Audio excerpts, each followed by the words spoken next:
Good morning and welcome to the inaugural Countdown to 2030 podcast. This Friday, the 26th of June, 2020. My name is Greg Justice, Chief Sustainability Officer for the California Green Academy. Also known as CalGreen, the California Green Academy is a nonprofit 501c3 with the mission of promoting systems thinking and the triple bottom line in business, energy, and transport. Our theme for the podcast is Bay Breeze by the artist 43, and you can find out more information about the podcast at our website, www.countdownto2030.dev. Again, that's www.countdownto2030.dev.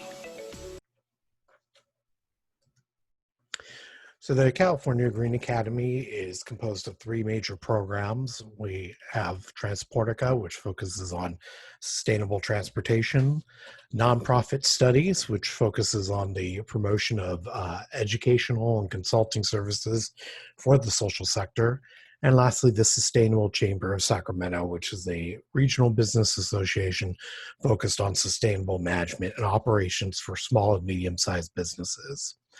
As you may have noticed from our rainbows on the slides and on our website, we are proudly celebrating Pride Month 2020. In June, this is celebrated all around the world to give pride and also to show that the LGBTQI community is not ashamed for who they are. We're also excited that today, Friday the 26th of June, is our inaugural broadcast, because in the United States, this is actually the 5th anniversary of the landmark Supreme Court ruling as Overfell versus Hodge, which legalized same-sex marriage across 50 states and in the District of Columbia. So if you want more information about the California Green Academy, please go to www.calgreenacademy.org. Again, that's www.calgreenacademy.org. Our agenda for today, we're going to focus on five main issues today. And in order, first, we're going to talk to you about the United Nations Sustainable Development Goals. This is something that was approved by the United Nations in September 2015. And it kind of serves as the crux of this, this podcast. So we hope you'll enjoy that.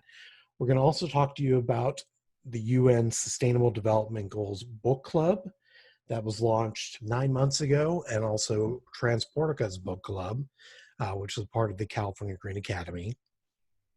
We're going to also talk to you about the UN's 75th anniversary global survey. So as many of you may know, the United Nations turned 75 this October 24th, and actually today is the 75th anniversary of the signing of the UN Charter, which is the governing document that founded the international organization.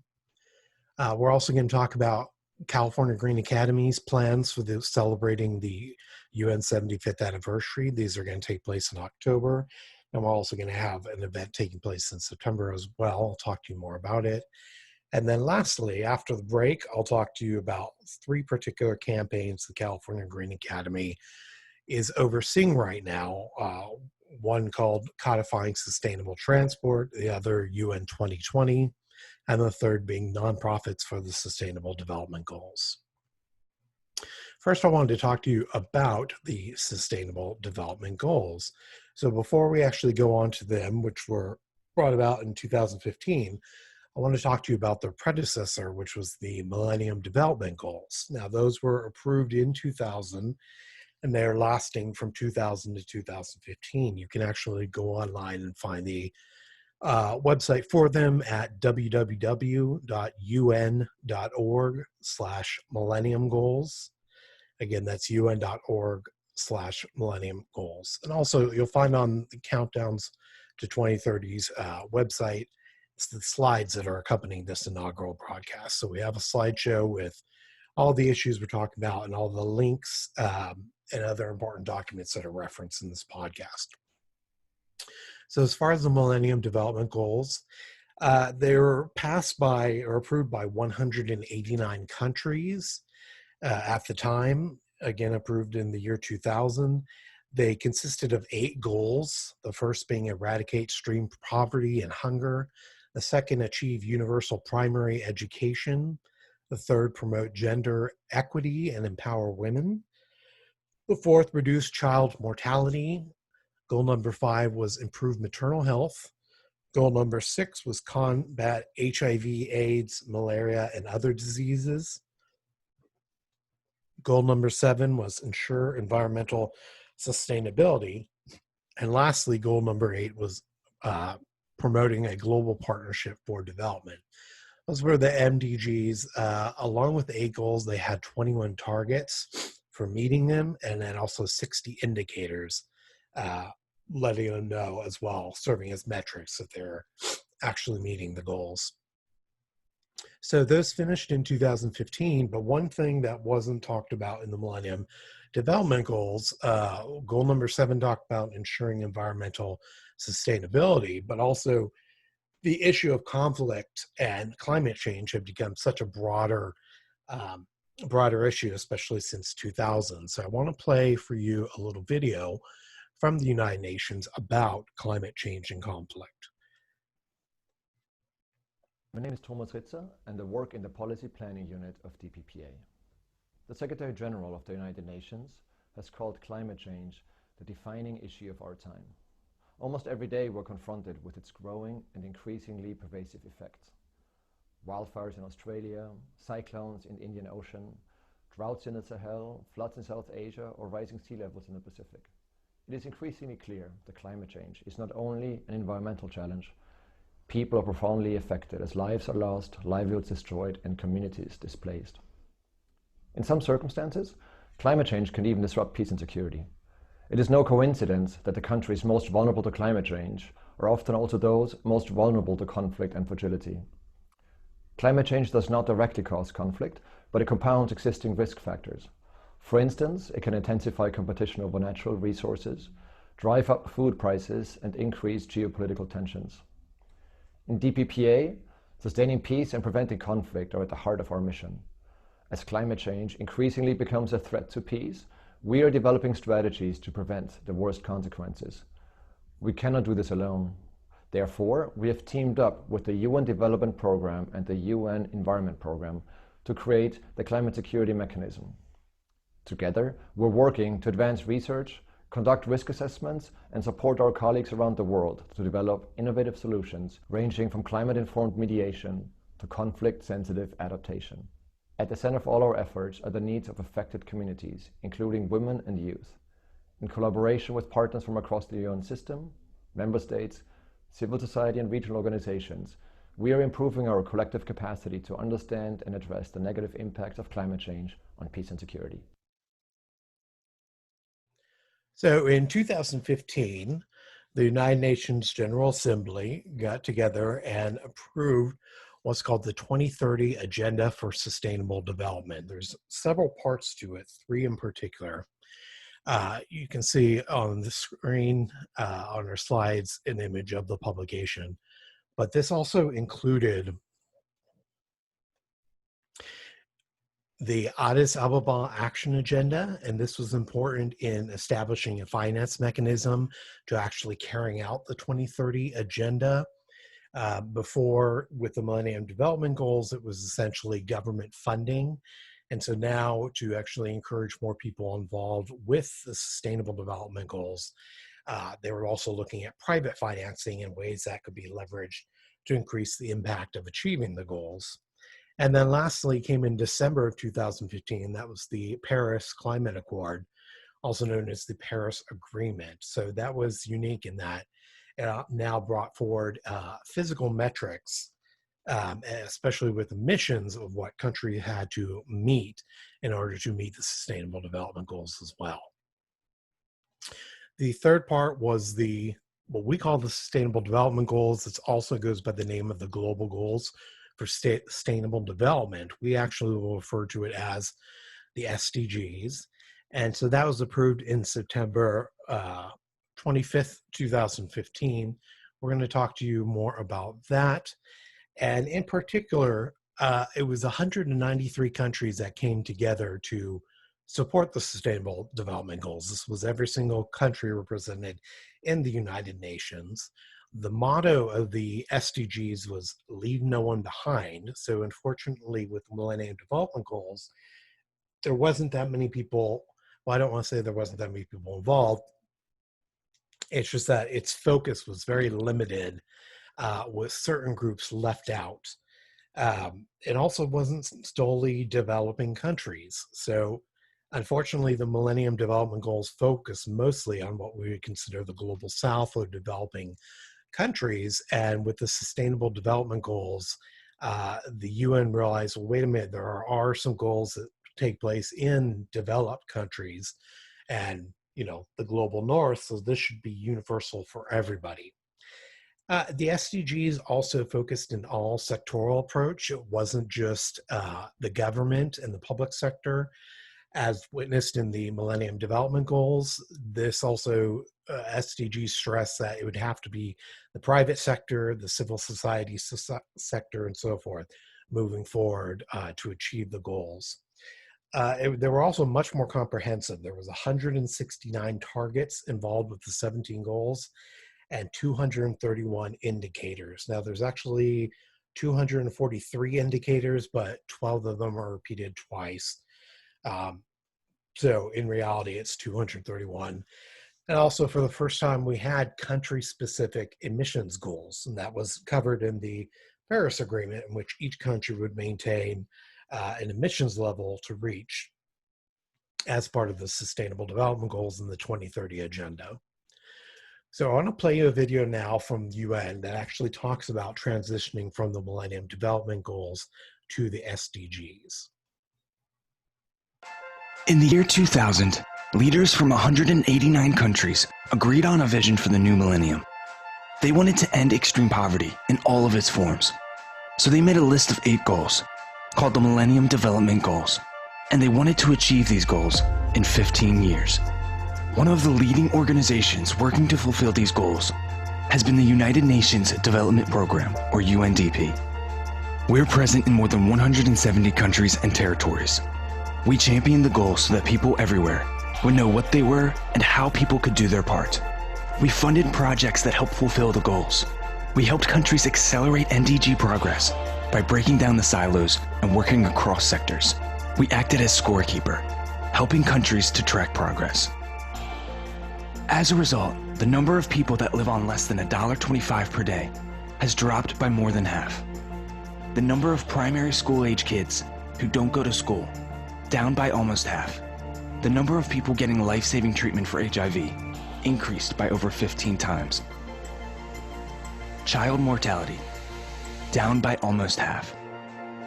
As much progress as we have made together, there's still a lot more to do. Over 800 million people are still living on less than $1.25 a day. 1 in 9 people on our planet goes to sleep hungry each night. Deforestation remains alarmingly high in many countries. Oceans are becoming more acidic, threatening food security and marine ecosystems. And about 1 of every 6 adults in the world is illiterate. 2/3 of them are women. We think those are tough numbers, and so do leaders from the countries where we work. So in September 2015, they agreed on a new set of goals to help finish the work we all started in 2000. The new goals are called the Sustainable Development Goals, or SDGs. We have made significant progress in the last 15 years, and we think there's plenty of room for hope, for action, in the next 15 years. Today, the world is more connected by technology. We know more about how to balance the 3 pillars of sustainable development: social progress, economic growth, and environmental protection. However, our climate is changing. Our planet is transforming, and there are more people on Earth than ever before. We at UNDP believe everyone can have enough of what they need, living within our planetary boundaries, and we are working around the world to make this happen. Our goals to reach by 2030 are to eradicate extreme poverty, protect our environment, and much more. UNDP has 50 years of experience working with countries to make this a more prosperous, healthy, inclusive, and sustainable world. Join us. All right. So the precipice for us starting this podcast, and I also want to mention as well, as I mentioned earlier, all of the videos and all the slides that are accompanying this inaugural podcast are actually on our website, and you can go to www.countdownto2030.dev. Again, that's countdown to 2030.dev, and you can find all the videos and also the slideshow accompanying this inaugural podcast. So we are now into the completed the first third of the Sustainable Development Goals ranging from 2015 to 2030. Unfortunately, action has not caught up with the hope and promise of the goals. So, Secretary General Antonio Guterres, the fifth Secretary General of the United Nations, has launched what's called the Decade of Action. And that really is to rally much more support and work on the 2030 goals. So, here is another video featuring Secretary Guterres about the Sustainable Development Goals. The Sustainable Development Goals are the world's action plan for a fair globalization and a better future for all. We have 10 years to bring that vision to life, and we can only get there together. That is why we have launched a decade of action to deliver the goals, to overcome poverty and inequality, to combat the climate crisis and advance gender equality, to build peaceful, just and inclusive societies free of discrimination and hate in harmony with nature. Join us, step up, seize the moment, and let us work together to meet the goals, move our world forward, and leave no one behind.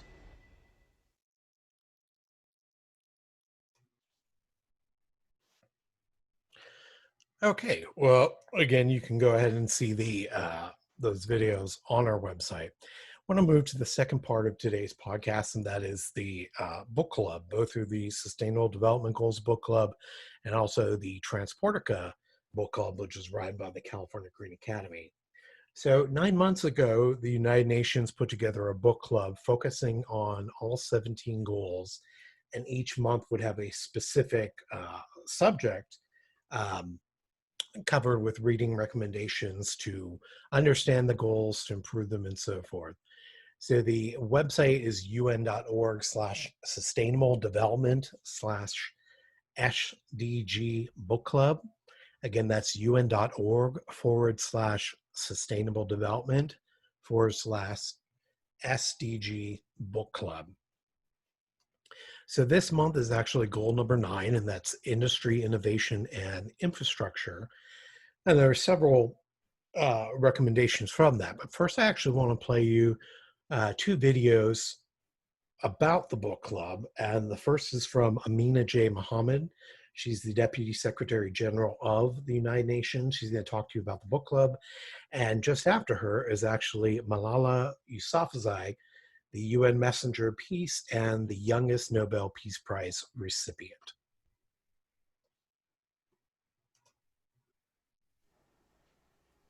Hello everyone, my name is Amina Mohammed and I'm the Deputy Secretary General of the United Nations.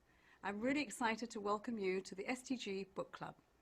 In 2015, world leaders met at the United Nations and committed that by 2030 we would end poverty, protect the planet and ensure peace and prosperity for all, leaving absolutely no one behind. The 17 Sustainable Development Goals, or SDGs for short, are our roadmap for a better future for everyone, everywhere, especially for our children and young people. Reading and learning are essential to children's growth and development. The SDG Book Club provides an opportunity to explore the principles behind the goals.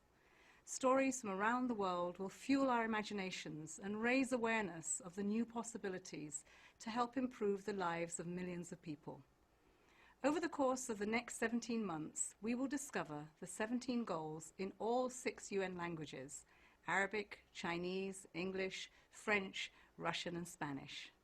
We hope the SDG Book Club will foster a love of reading and of sharing knowledge and ideas with friends and parents. I invite you to join the United Nations in working to achieve the SDGs, together, everywhere, and for everyone. Thank you. Books have always inspired me to think deeper, to think bigger, And I think we all should be reading more and more books every day to keep learning more and getting inspired and expand our knowledge. So I would encourage all of you to read.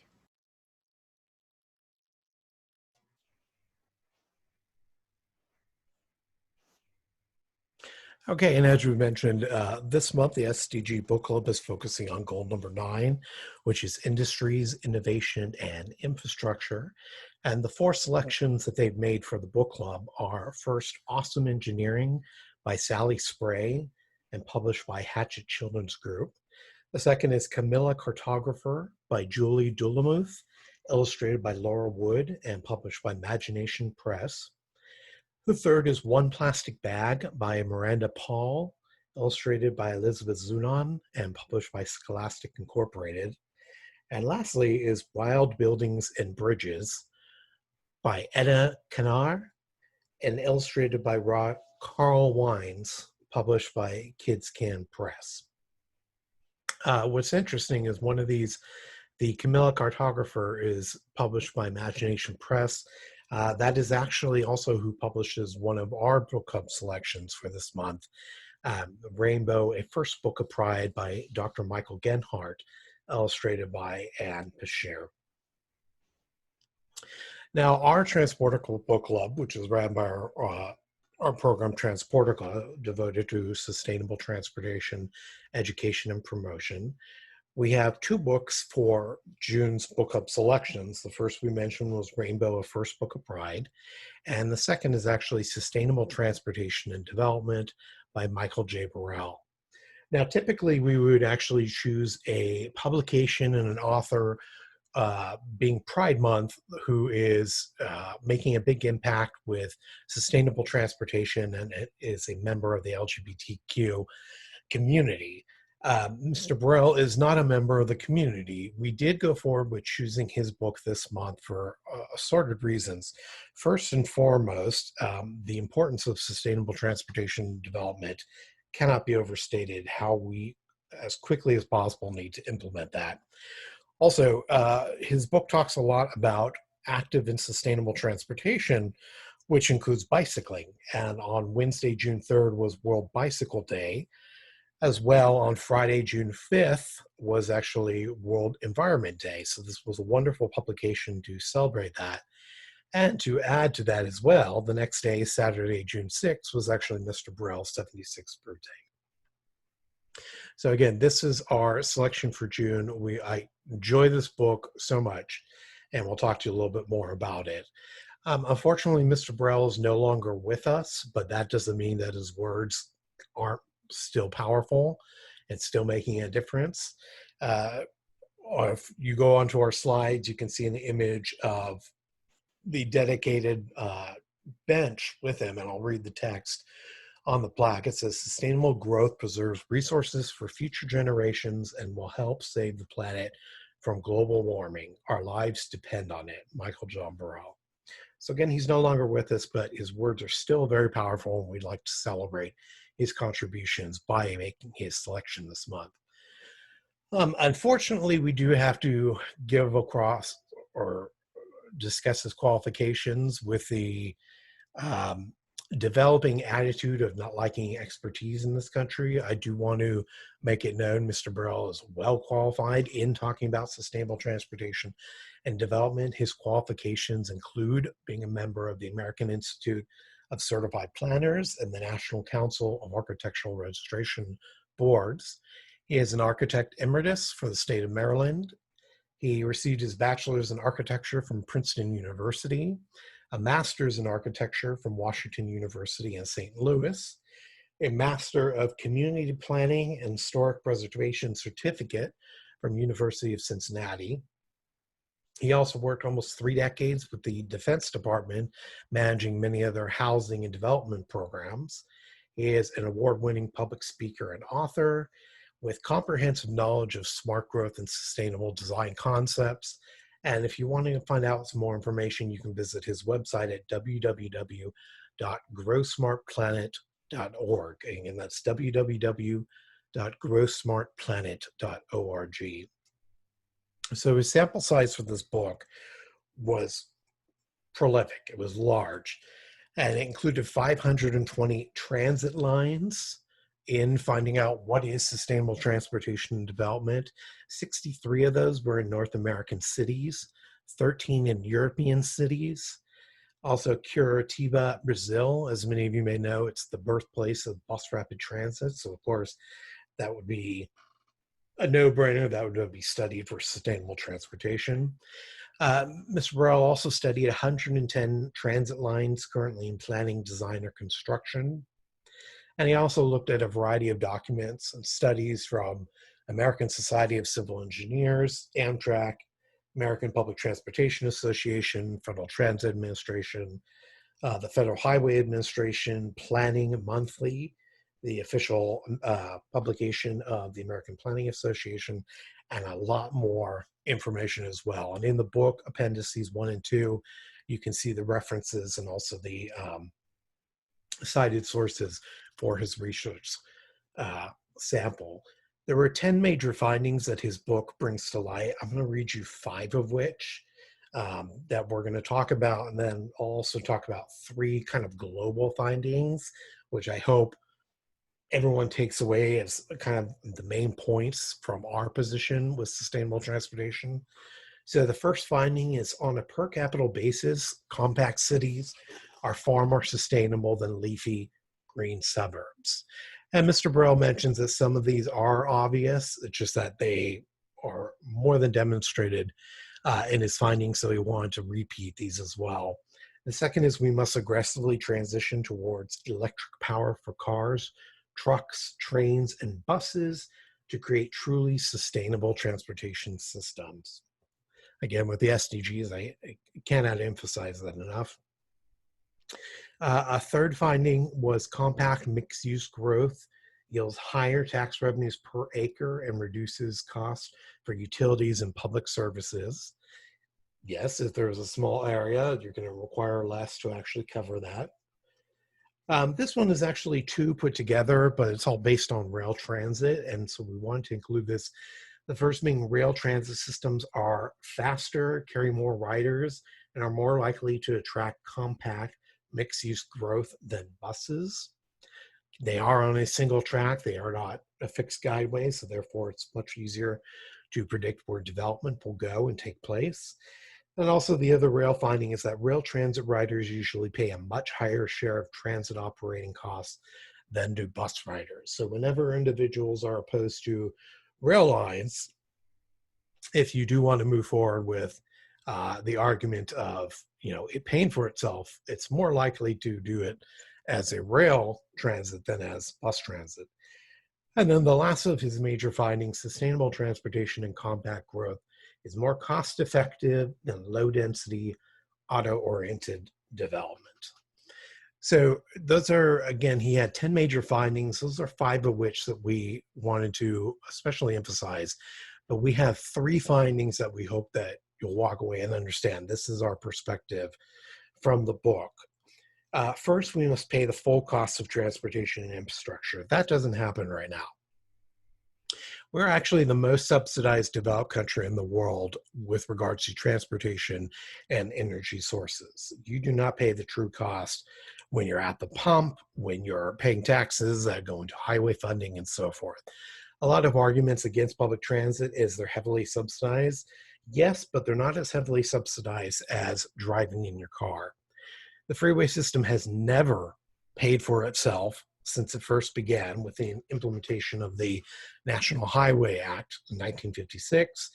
And today you actually find public transit systems that offer a greater fare recovery and a user pay principle, greater cost revenues than actually, again, driving alone. So that's the first major emphasis, that we must finally pay the full cost of transportation and infrastructure. We can't agree with that more. The second, Mr. Burrell said, sustainable transportation and development must be the foundation for all such infrastructure. That is so true as well. So some people might say, well, there is no definition for sustainable transportation and development. Not so. That usually is people within the US who make that argument. there actually is a universal and very well-known definition of sustainable development, and we get it from the Brundtland Commission report in 1987, and it found that sustainable development is, quote, development that meets the needs of the present without compromising the ability of future generations to meet their own needs, unquote. And again, that comes from the Brundtland Commission report, otherwise known as Our Common Future, from 1987. That is a universal understanding of sustainable development. Now, there is not exactly a universal definition of sustainable transportation. That's something that we'll speak about more about CalGreen's developing goals, but that doesn't erase the emphasis that, again, sustainable transportation and development must be the foundation going forward. And lastly, the most powerful finding that we found in Mr. Burrell's publication, Sustainable Transportation and Development, is local government, regional, county, municipal, district, etc., must take the lead in building this infrastructure, utilize transit-oriented development as the guiding principle, as well as control the generated property taxes associated with funding from the development itself. So that last part about the property taxes generated from the development itself is a concept called value capture. Unfortunately, that's not legal or not permitted in California, but something that definitely needs to change. It should be the ability of transit systems and development to capture any type of property taxes that it has generated in an area in order to help pay for itself.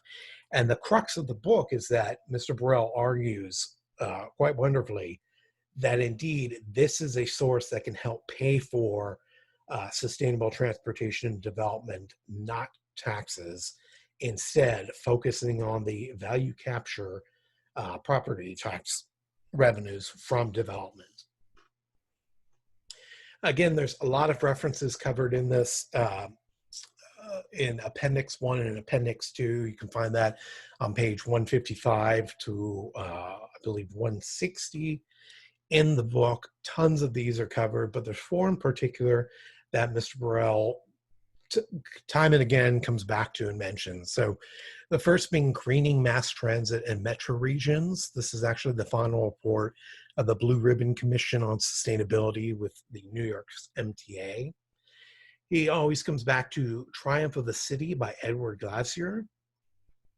Also Green Metropolis by David Owen.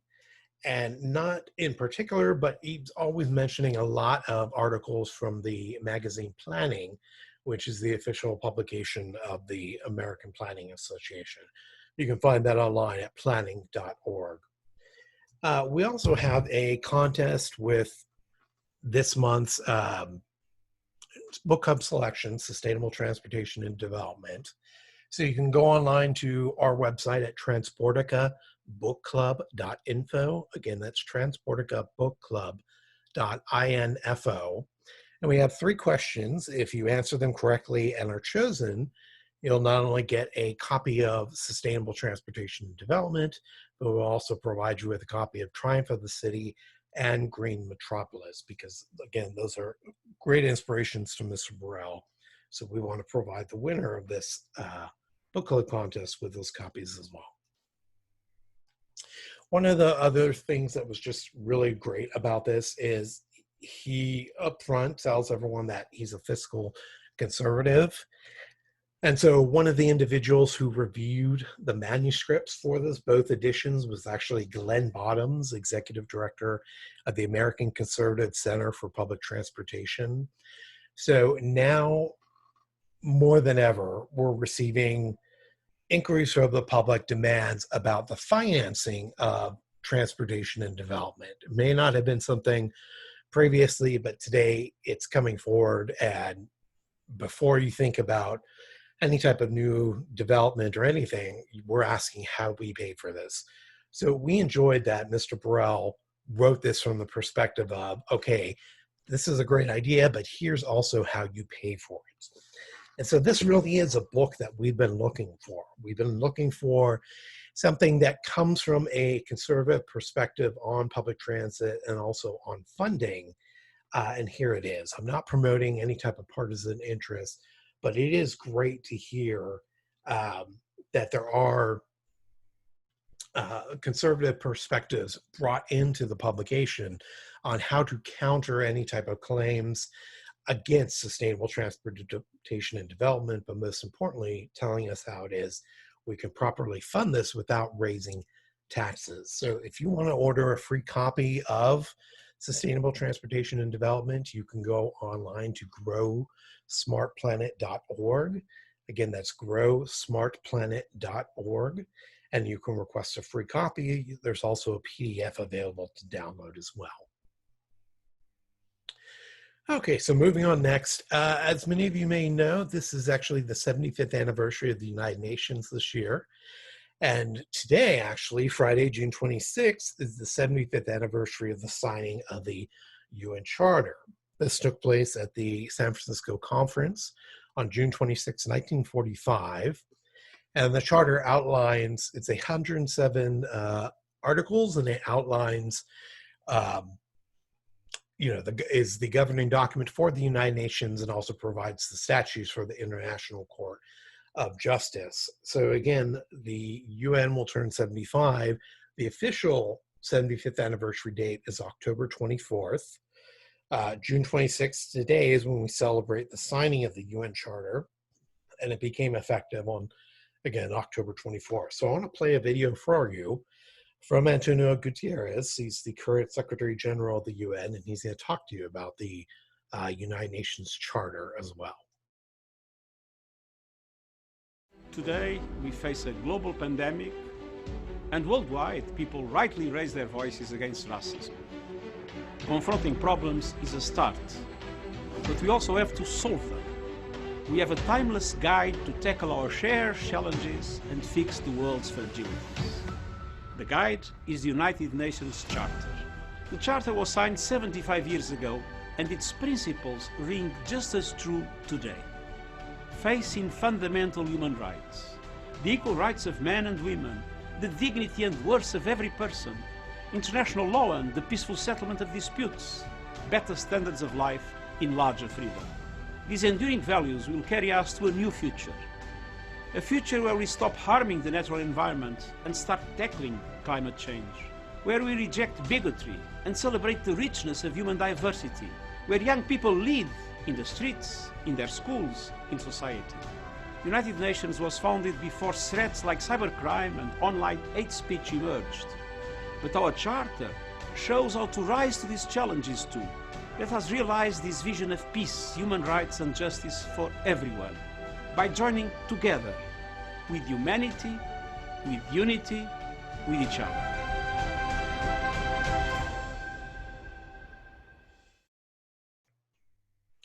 So you can actually look at the official plans for the United Nations 75th anniversary. Again, it's this October 24th, a Saturday. And the website for that is un.org/en/UN75. Again, that's www.un.org/E/N/UN75. So the California Green Academy, as well, is going to be celebrating the 75th anniversary. We actually want to play a little video for you from the UN about its plans. In 2020, the United Nations turned 75. The world is very different today than it was in 1945. What will it look like in 2045 when the UN turns 100? Imagine the possibilities. How do we get there? We know the threats. Let's face them together. It is we children and future generations that are going to suffer the most from these consequences if we fail. Our challenges are immense. No nation can solve them alone, but together, we help. We learn, we teach, we care, we innovate. We have the passion, the fire, and the ideas to make the change. I am deeply convinced that there is no other way to deal with global challenges but with global responses. All things are possible. Shared problems, shared solutions.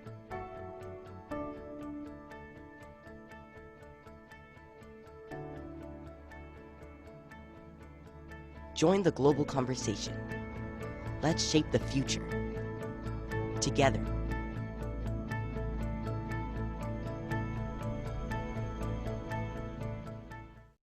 All right, so one of the things that's pretty great about the 75th anniversary, so the UN doesn't rest on their laurels.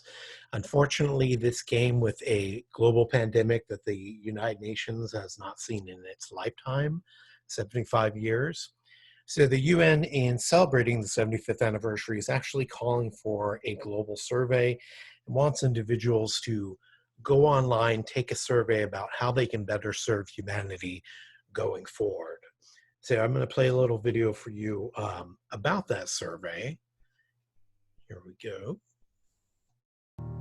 Our world is facing issues it has never seen before. The climate is changing rapidly. Major transformations in technology and the makeup of our population are underway. Inequality is growing, and we face risks from long-running conflicts and new forms of violence. Solutions to these issues will require cooperation across borders, sectors, and generations. On the 75th anniversary of the United Nations in 2020, people from all walks of life are coming together to discuss global challenges and solutions.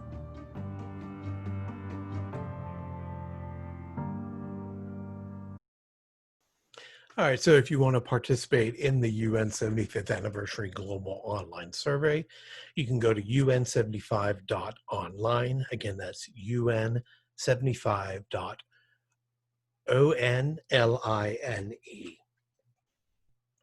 So with the 75th anniversary coming out on October 24th, the California Green Academy 2 will actually be celebrating the UN's anniversary. We're going to be doing that on Saturday, October 24th from 6 p.m. to 8 p.m. Pacific Standard Time. And our event is called California and the United Nations, the Golden State's Impact on and Collaboration with the World's Governments. So this will be a virtual event taking place. Anyone's welcome to join. We'll have more speakers available as the time comes. And again, the information as far as registration will be on another podcast. We'll talk about this a little bit more on our second podcast, which we're dedicating to the UN 75th anniversary. Part of actually celebrating the anniversary is also defending the United Nations. Now, unfortunately, there is a effort to really undermine the ability and the power and the hard work of both the UN and in particular the World Health Organization. So there's a quote that came out this month from Secretary General of the United Nations, Antonio Guterres, and it was, quote, "It's also not the time to reduce the resources for the operations of the World Health Organization or any other humanitarian organization in the fight against the virus." Now he's talking about the coronavirus, or officially known as SARS-2 COVID-19. It's very frustrating to see that right now a global focus and the world coming together is needed to fight this virus. And then you have the US who prematurely and without any justification, reasoned or intelligent justification, is saying that they will not pay their fees. That flies in the face of the history and leadership of the US's involvement with the United Nations. So part of our anniversary plans is celebrating what work the UN and the World Health Organization has done. And also we want to give you, play another video from Secretary Guterres about another campaign that's happening right now that's not on the positive side. As the world fights the deadly COVID-19 pandemic, the most challenging crisis we have faced since the Second World War, we are also seeing another epidemic, a dangerous epidemic of misinformation. Around the world, people are scared, they want to know what to do and where to turn for advice. This is a time for science and solidarity. Yet, the global misinfodemic is spreading. Harmful health advice and snake oil solutions are proliferating. Falsehoods are filling the airwaves. Wild conspiracy theories are infecting the internet. Hatred is going viral, stigmatizing and vilifying people and groups. The world must unite against this disease too. And the vaccine is trust. First, trust in science. And I salute the journalists and others fact-checking the mountain of misleading stories and social media posts. Social media companies must do more to root out hate and harmful assertions about COVID-19. Second, trust in institutions, grounded in responsive, responsible, evidence-based governance and leadership. And trust in each other. Mutual respect and upholding human rights must be our compass in navigating this crisis. Together, let's reject the lies and nonsense out there. Today, I'm announcing a new United Nations Communications Response Initiative to flood the internet with facts and science while countering the growing scourge of misinformation, a poison that is putting even more lives at risk. With common cause for common sense and facts, we can defeat COVID-19 and build a healthier, more equitable, just and resilient world. Thank you. So one interesting thing that came out this month was actually a policy brief from the United Nations in collaboration with the International Labor Organization, and it's dealing with the changing nature of work through COVID-19. Now, many of you actually may have witnessed some type of transformation in your work, whether it's been telecommuting or working from home or having to be more virtual in your operations and administration. But this report is very interesting because it talks about the global effort on the changing nature of work and how we actually, after the pandemic. It's called the World of Work and COVID-19. And if you go to our website, you'll get the links to that report. But I actually do want to play you another video, again, from Secretary Antonio Guterres, Secretary General of the UN. And he's talking about this report, especially the three major findings of it.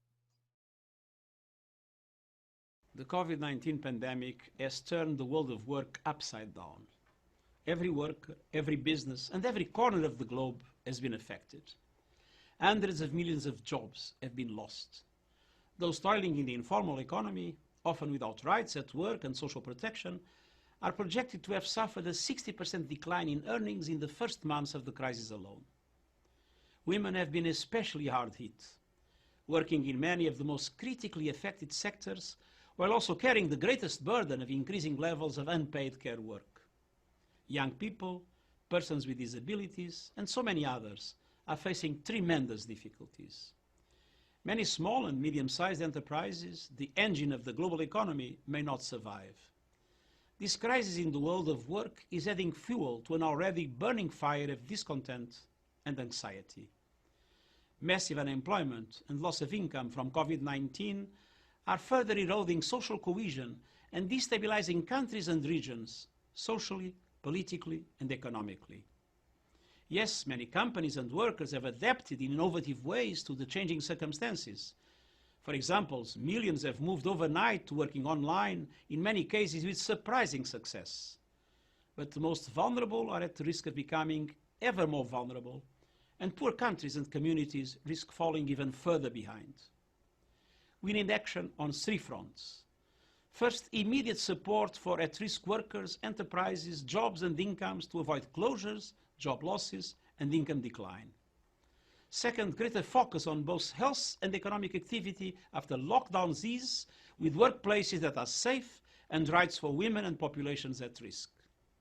Third, we need to mobilize now for a human-centered, green and sustainable inclusive recovery that harnesses the potential of new technologies to create decent jobs for all, and draws on the creative and positive ways companies and workers have adapted to these times.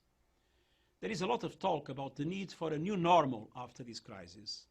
But let's not forget that the pre-COVID-19 world was far from normal. Rising inequalities, systemic gender discrimination, lack of opportunities for young people, stagnant wages, runaway climate change, none of these things were normal. The pandemic exposed tremendous shortcomings, fragilities and fault lines. The world of work cannot and should not look the same after this crisis. It's time for a coordinated global, regional and national effort to create decent work for all as the foundation of a green, inclusive and resilient recovery. For example, a shift of taxation from payroll to carbon could help to go a long way in this direction. with smart and timely action at all levels and the 2030 Agenda for Sustainable Development as our guide, we can emerge from this crisis stronger, with better jobs and a brighter, more equal and greener future for all. So again, that was Secretary General Antonio Guterres of the United Nations. He was speaking about the recent report issued by the United Nations and the International Labor Organization about the new nature of work post-coronavirus. So that the website, our website, www.countdownto2030.dev, has the link to that report. And there's also a brand new podcast coming from the International Labor Organization called Global Challenges, Global Solutions, COVID-19 and the Employment Policy Response. And again, that's with the International Labor Organization, and our slides on the Countdown's website actually contains the link for that. So we're actually now going to take a break, and we'll be back in just a minute. Thank you for joining us.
All right, and welcome back to our inaugural broadcast of the Countdown to 2030 podcast. You're joining us this day, Friday, June 26, 2020, which is a special day. It's the 75th anniversary of the signing of the United Nations Charter. So in our second part, we actually want to talk to you about the developing campaigns that the California Green Academy are putting forward. There are three very important campaigns, one related to, well, actually two related to the United Nations and the Sustainable Development Goals, and another related to sustainable transportation. So our first one is the Codifying Sustainable Transportation campaign. Our second is the UN 2020 campaign. And third is actually our program, Nonprofits for the Sustainable Development Goals, otherwise known as MPOs for the SDGs. So sustainable transportation, when you say that, there's very few people that can actually, if you ask what is the definition of it, they could respond. It's something that unfortunately is a very out there term. They might know sustainability or sustainable, but add transportation to that, and they have no clue. So the California Green Academy, we're launching an initiative to actually get it defined and legally denotated so there is an understanding of what it is. And this comes on the heels of Executive Order N-1919. That was actually ordered by California Governor Gavin Newsom on the 20th of September in 2019. So essentially, the executive order requires the redoubling of the state's efforts to reduce greenhouse gas emissions and mitigate the impacts of climate change while building a sustainable, inclusive economy. And as far as transportation, again, the executive order N-1919 requires that the California State Transportation Agency is directed to leverage over $5 billion toward transportation construction, operations, and maintenance to lower fuel consumption and greenhouse gas emissions from transportation. This includes strategies for lowering vehicle miles traveled, VMT, such as supporting housing development near available jobs and supporting active modes of transportation, such as biking and walking, that also benefit public health. The order specifically requires that the state transportation agency also work to mitigate increased transportation costs for low-income communities. And that summary of the executive order comes from actually Adaptation Clearinghouse, last viewed on the 21st of June. So again, there's been an executive order issued by Governor Gavin Newsom about sustainable transportation, but what the hell is it? There is no definition of sustainable transportation. There's the definition of sustainable development that comes from the United Nations from 1987, but we don't have anything that points to what is sustainable transportation. Now, we have some semblance of sustainability within planning in Government Code Section 65041.1. That actually doesn't provide a definition, but it mentions three elements. The state planning priorities, which are intended to include promoting equity, strengthen the economy, and protect the environment. So as many of you may know, those are the three E's of sustainability: the equity, economy, and environment. But again, it mentions sustainability. Unfortunately, Government Code section doesn't talk about what is sustainable transportation. So we look at existing resources. Caltrans created the Smart Mobility Framework in 2010. And this is something that talks about active and smart mobility, sustainable transportation, and so forth. Now, while it mentions Caltrans's three E's, economy, environment, and equity being the pillar of sustainability, it still doesn't provide us with a definition of what is sustainable transportation. If we're looking at closer documents, we can see the High-Speed Rail Authority's sustainability policy from 2016, and also the latest sustainability report from the authority issued 2019 report, which was actually issued in January. They provide terms of both sustainability and sustainable transportation. Their definition of sustainability is the capacity to endure. Sustainable thinking recognizes how current decisions affect the capacity of current and future generations to lead healthy and rewarding lives. Now, again, that's defining sustainability in a very general sense. They do have a definition for sustainable transportation, and that is modes of transportation that do not rely on the use of fossil fuels. Again, those definitions are found in page 84 of the High-Speed Rail Authority's 2019 Sustainability Report. Now, that you could say that is a good definition for sustainable transportation, but it actually ignores two of the three E's for sustainability. So while it talks about does not rely on fossil fuels, which is considering the environmental aspect of sustainability, it completely ignores the economic and the equity aspects of that. So I can't really consider the High-Speed Rail Authority's definition of sustainable transportation as kind of precise, and also one that's in fitting with Caltrans's and the government code's auspices of sustainability as well. So we really are looking for a definition that in black and white terms says sustainable transportation is defined as. Now, there's actually an excellent opportunity accompanying the issuing of Executive Order N 1919, and it's a monumental effort that took place here in California just over a generation ago. So in February of 1994, President Clinton issued the Executive Order 12898, and its goal was federal actions to address environmental justice in minority populations and low-income populations. And so after that was issued, later in December of 1998, Senator Hilda J. Solis actually authored Senate Bill 115, and the purpose of that was actually to codify that exact definition of environmental justice as found in President Clinton's Executive Order 12898. So the bill was approved by both houses and signed by the governor in September of 1999. That was Senate Bill 115. It created Chapter 690 of the 1999 statutes, and it also created California Government Code Section 65040.12, subsection C, And from that, environmental justice is defined as, quote, the fair treatment and meaningful involvement of people of all races, cultures, incomes, and national origins with respect to the development, adoption, implementation, and enforcement of environmental laws, regulations, and policies. So with the passage of Senate Bill 115 in September of 1999, California became the first nation to actually go forward with codifying a literal definition for what environmental justice was. In Senator Solis's bill, there was also a portion to actually create a robust environmental justice program housed in the California Environmental Protection Agency that still exists today. Of all the states, we actually have, again, the most robust program.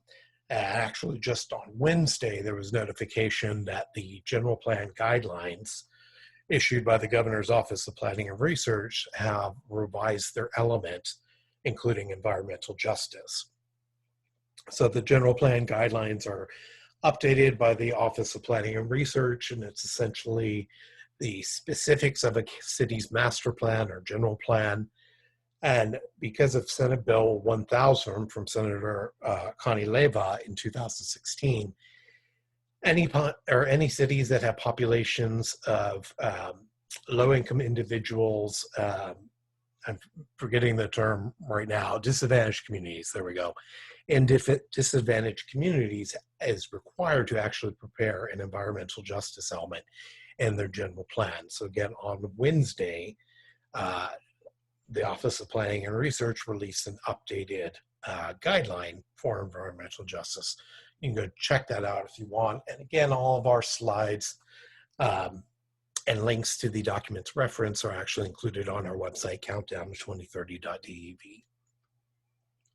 So as far as sustainable transportation, there isn't anything universal right now. The California Green Academy does have a definition for sustainable transportation, and it is, quote, resilient mobility whose energy or input is renewably based, financial operations are secure, accessibility is universal, and emissions or output are minimal to negative on the ethnic, social, and natural systems affected by such mobility. And again, we use that because it is encompassing the 3 E's of sustainability. It includes the equity, the environmental aspect, and also the financial aspect, which needs to be in there for it to be considered truly sustainable transportation. We've also included the term resilient because resiliency is a major concept coming from sustainability as well. The importance of this, you might be asking, why is it that we're so, we want a definition for sustainable transportation in the same fashion as environmental justice? Well, it's critically important, especially because in the US, the most emissions come from the transportation sector. So this is the latest figures from the EPA. This is 2018's emissions inventory. That's actually 2018 is when the latest information is available. And again, 28% of emissions of greenhouse gases come from the transportation sector. It's actually bigger in the state of California. So California is in love with the automobile. I don't know why. And in California, 41% of greenhouse gas emissions come from the transportation sector. Now, this is according to 2017 emissions inventory. These are the latest figures available. And actually next month, we will receive in July the update to the 2018 figures.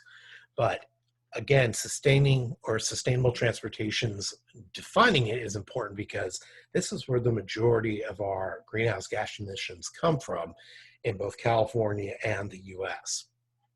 There's also some great purposes behind us leading this campaign. So with codification or the enactment of the definition comes some permanence. Environmental justice, its understanding has lasted more than a generation. It's been in law, it still is in law, and actually has not changed the definition. And again, California now has the most robust program for environmental justice, which many states have modeled their programs as well. So by getting that codification, we have a permanency involved. The second purpose of it is when we have a universal definition. We've democratized its understanding. So this way, there's no industry that comes out from lobbyists or consultants that understand sustainable transportation as opposed to the general public. With the codification and with it being democratized, everybody can understand what's sustainable transportation. And the third purpose of us defining it is also increased accountability. So once we have it permanently in law, once we have it so everybody understands what sustainable transportation is, we can increase the accountability for public and private officials, and especially planners, when we go forward with holding them accountable for truly sustainable transportation.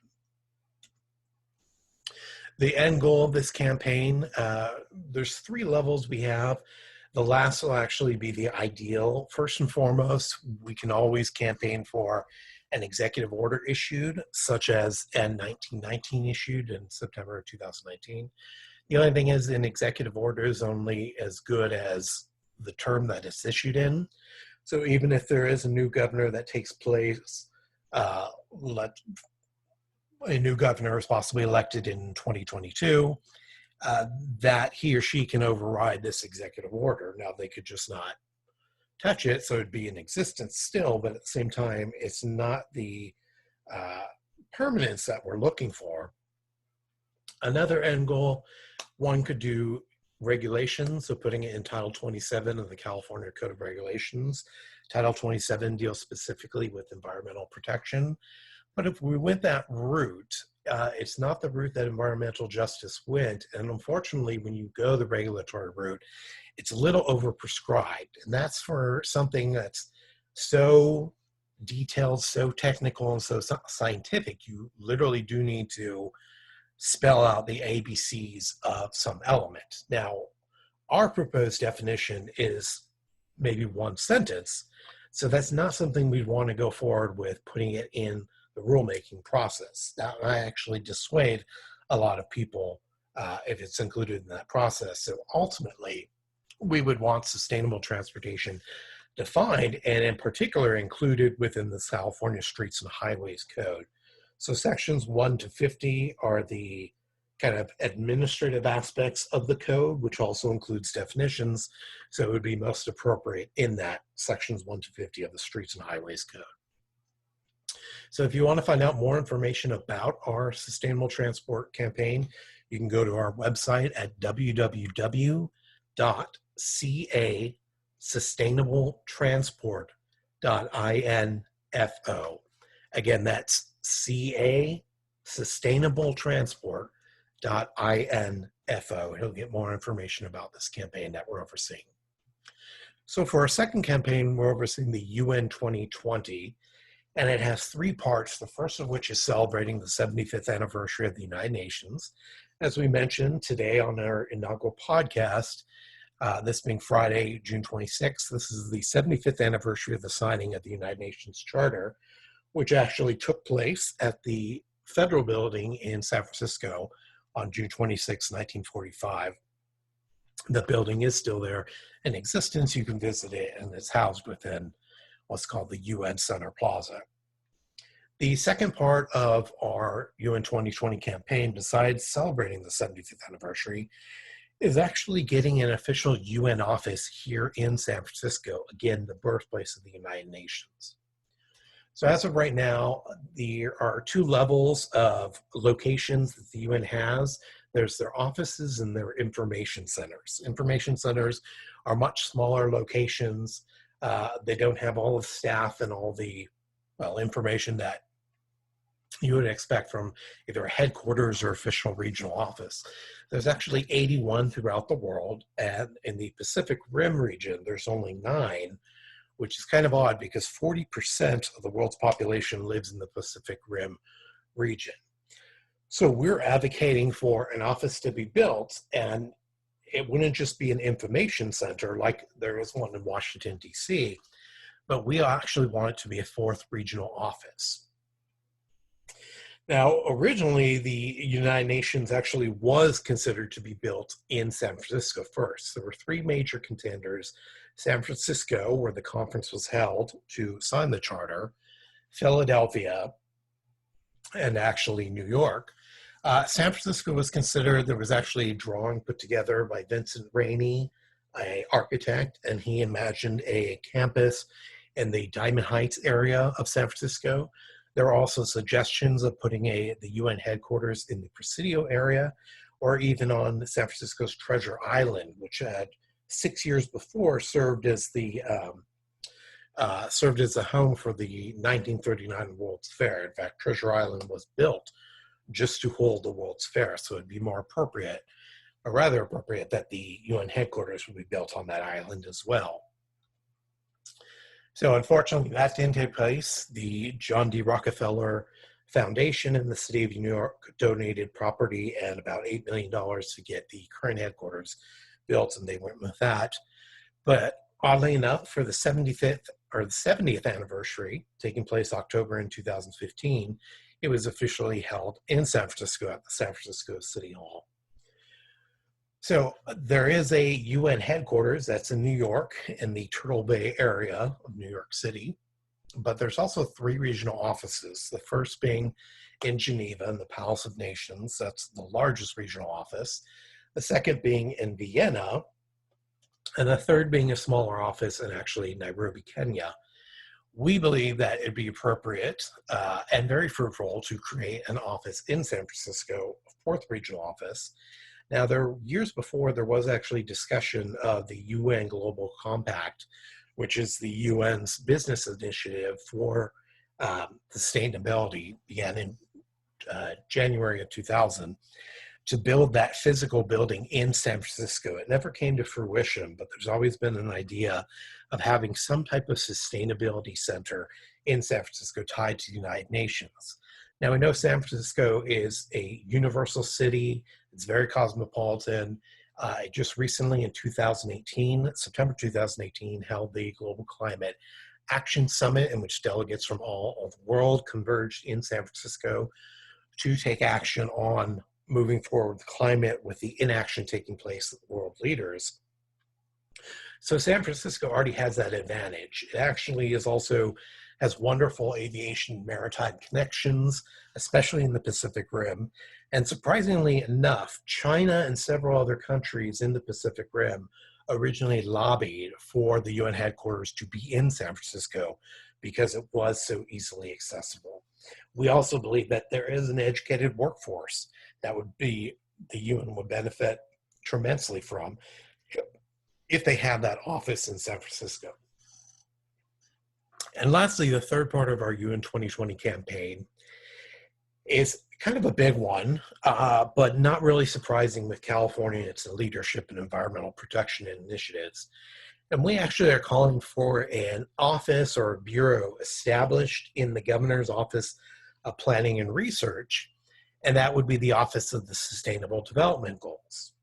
So there's a particular reason why we'd want the Office of Planning and Research. That is in the Governor's Office. That is a statewide organization that oversees 2 major clearinghouses. First is the State Clearinghouse, so all development, infrastructure plans, and so forth are housed within the State Clearinghouse. But then OPR also has the Adaptation Clearinghouse, where those same development plans about climate change, adaptation, mitigation, and so forth are housed as well. And the Office of Planning and Research also creates the State Clearinghouse Handbook, which is a guide on how to go forward with the documents required and so forth. So since all development plans in the state of California that go through CEQA review and environmental review go into that office, it's only appropriate that we would have an organization within that office that oversees the Sustainable Development Goals and the state's, not clarification, but the state's meeting those goals and the official government actions. One other thing as well, the Office of Planning and Research oversees the general plan guidelines, which are updated every few years. And those general plan guidelines are basically how a city treats its master plan, various elements of a county and city structure, and so forth. So again, it would be only appropriate that within the Office of Planning and Research, we would have an organization that is providing the best practices of the Sustainable Development Goal and also showing how cities and counties and other regional governments can best conform with meeting the needs and actions of the UN Sustainable Development Goals. So that's our UN 2020 campaign. If you want to find more information about that, you can go to our website, www.un2020.us. And so lastly is our program, Nonprofits for the Sustainable Development Goals, or as we call it, NPOs for the SDGs. And there's three major elements involved with this program as well. The first being this broadcast, the Countdown to 2030 broadcast, which we will hold monthly. This is our inaugural broadcast today. The second element of the program is actually our 4 campaigns associated with it: the Universal Declaration of Human Rights campaign and the Sustainable Development Goals campaign. So the California Green Academy and all it does as far as governance, administration, every organizational matter, we run it through the Universal Declaration of Human Rights and the Sustainable Development Goals to see how our actions, how our programs, and so forth are in tune with those very important governing documents.